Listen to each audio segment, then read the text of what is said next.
Okay, so now I think we'll carry on to the cool part where I've already drawn a bird on cardstock.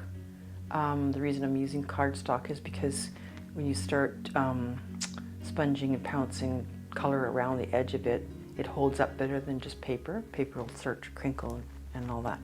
Anyway, we are going to use this bird, and we're going to just paint around the silhouette of it, which is really cool.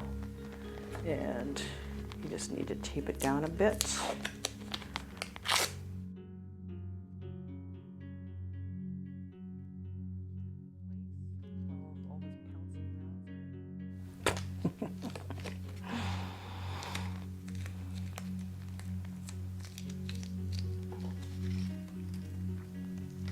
Okay. And don't stick it down too